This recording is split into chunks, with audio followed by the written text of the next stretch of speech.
Sabda TV. Assalamualaikum warahmatullahi wabarakatuh. Alhamdulillahi rabbil alamin. Wassalatu wassalamu ala rasulillah wa ala alihi wa sahbihi wa man tabi'ahum bi ihsanin ila yaumiddin, amma ba'du.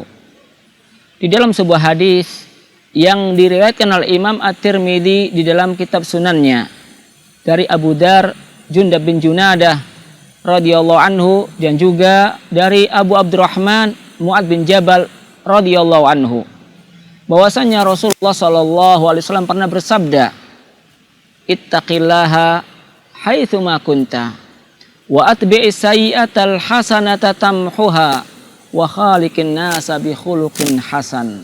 Yang artinya Rasulullah sallallahu alaihi wasallam pernah bersabda, bertakwalah engkau kepada Allah dimanapun engkau berada, dan ikutilah perbuatan keburukan dengan melaksanakan amal kebaikan yang akan menghapuskan dosa keburukan tersebut, serta bergaullah dengan manusia menggunakan akhlak yang baik. Rasulullah SAW telah memberikan 3 pesan agung kepada kita semua umat Islam.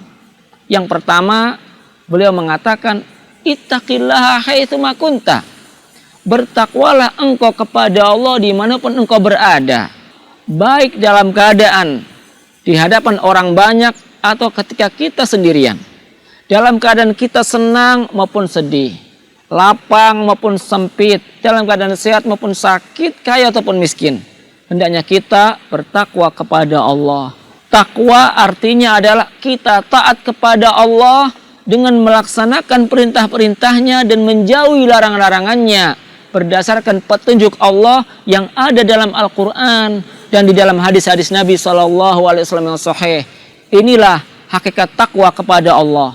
Orang yang bertakwa kepada Allah kapan saja dan di mana saja dan dalam keadaan bagaimanapun, maka pasti Allah akan memberinya pahala yang besar. Pasti Allah memberinya kesuksesan dan kebahagiaan hidup dunia dan akhirat. Bahkan di akhirat Allah Ta'ala menjadikan ia sebagai penghuni surga. Karena Allah tidaklah menciptakan surga, melainkan Allah siapkan untuk hamba-hamba yang bertakwa. Sebagaimana firman Allah Subhanahu wa Ta'ala, wasari'u ila magfiratin min rabbikum wa jannatin arduhas samawati wal ardh uiddat lil muttaqin. Dan hendaklah kalian semua bersegera menuju ampunan dari Rabb kalian dan menuju surga yang luasnya seluas langit dan bumi.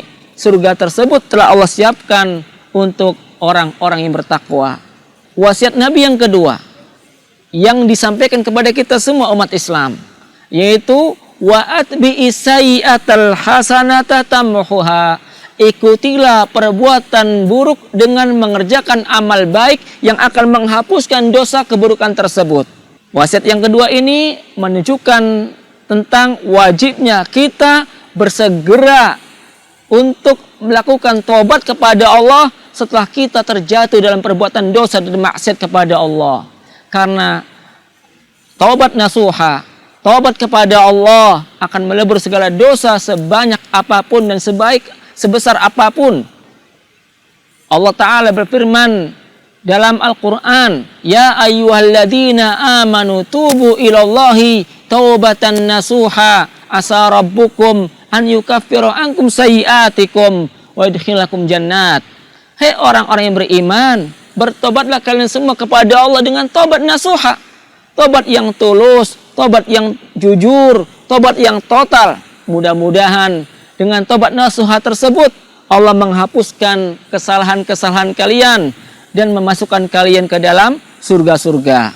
Kemudian dalam hadis tersebut Nabi juga memerintahkan kepada kita umat Islam agar memperbanyak amal saleh, memperbanyak amal baik, karena memang manfaat dan fungsi amal soleh sebagai pelebur keburukan-keburukan, pelebur dosa-dosa. Sebagaimana firman Allah dalam Al-Quran, innal hasanat yudhibna sayyiat. Sesungguhnya amalan-amalan baik akan menghilangkan keburukan-keburukan. Para ulama tafsir dari kalangan ahlu sunnah menjelaskan keburukan-keburukan yang dihapuskan dengan amal soleh adalah dosa-dosa kecil. Karena yang bisa menghapus dosa besar hanyalah taubat nasuha. Kemudian Wasiat Nabi yang ketiga yang disampaikan oleh beliau kepada kita semua umat Islam, wa khaliqin nasa bi khuluqin hasan. Hendaknya kalian menggauli manusia dengan akhlak yang mulia, akhlakul karimah, budi pekerti yang baik, yang terpuji, sebagaimana yang telah diajarkan oleh Allah dalam Al-Quran dan diajarkan oleh Rasulullah SAW dalam hadis-hadis yang sahih. Orang yang akhlaknya baik, dia akan mendapatkan timbangan amal solehnya sangat berat pada hari kiamat. Sebagaimana sabda Nabi SAW, "Ma min syai'in athqalu fi mizanil abdi yaumal qiyamati min husnil khuluq." Tidak ada sesuatu apapun yang lebih memperberat timbangan amal seorang hamba di hari kiamat daripada akhlak yang baik. Pernah pada suatu hari Rasulullah SAW ditanya oleh sebagian murid beliau, sahabat-sahabat beliau. Su'ila Rasulullah SAW an aktsari ma yudkhilun nasal jannah. Beliau pernah ditanya tentang amalan-amalan yang paling banyak dan paling sering memasukkan manusia ke dalam surga.